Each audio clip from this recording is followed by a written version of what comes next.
I'm Patrick Mitchell. I'm a professional photographer for over 20 years, and I've been published in several articles, several books, lots of magazines, lots of art installations, and it's been a pretty decent career. And it's an honor and a privilege to be your teacher today. The famous photographer Chase Jarvis once said, "The best camera to have is the one that's with you." What you will learn today is the basics of photography that will apply to all cameras. Every camera has a shutter, ISO, and aperture ring. And yes, even the camera in your cell phone. I'm an Nikon user but was trained on a Pentax film camera.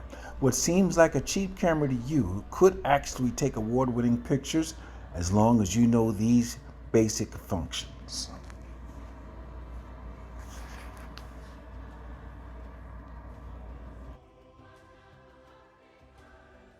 Today, we're going to talk less about photography as a career and more about photography as a craft.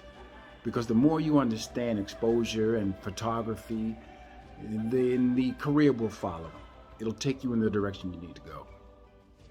So we're going to focus on exposure and the exposure triangle and the mechanics of the camera, so you'll understand it a lot better. You might have just gotten a new camera and it's still in the box because you're intimidated by the technology.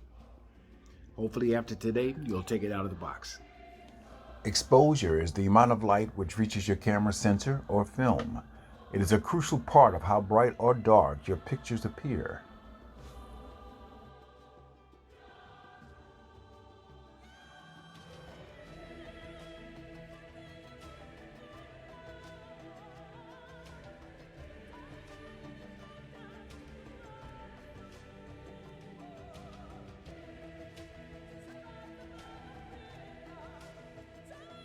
There are three major camera functions that are important to achieving perfect exposure, and they are aperture, shutter speed, and ISO.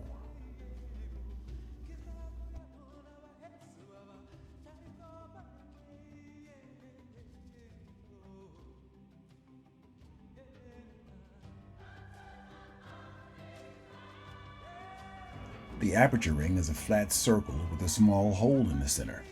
The small hole is called the aperture. The size of the aperture can be changed. When the aperture is very small, only a small amount of light can enter the camera. When the aperture is big, a lot of light can enter in.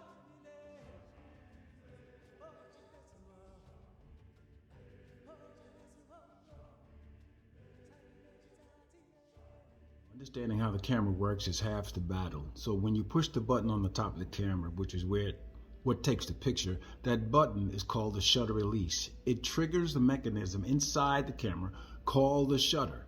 That shutter is basically if you've had the opportunity to open up a camera where you take a lens off, you're going to find a mirror behind that lens. What that does is when you look through the hole in the back, which is called a viewfinder, it casts an image through another window down to that mirror and through the lens. And through that lens is what you're looking at, the image or the picture that you're trying to take. And they all work together. So once you push that shutter release button, or that button as you all say, it triggers that mechanism. It'll raise the mirror up, it opens a curtain behind that mirror, and that image cast upon that chip inside your camera, or on the film, as you may say. That's exactly how it works. And that shutter has a speed to it, so you'll hear the term shutter speed also. So these are terms, they sound tricky, they sound intimidating, but they're not that bad. Take my word for it, okay? I hope you've learned something today. If you've got any questions, my website is gonna be on here, and you feel free to reach out to me at any time, any place. I'd be more than glad to help because I'm here for you. Take care.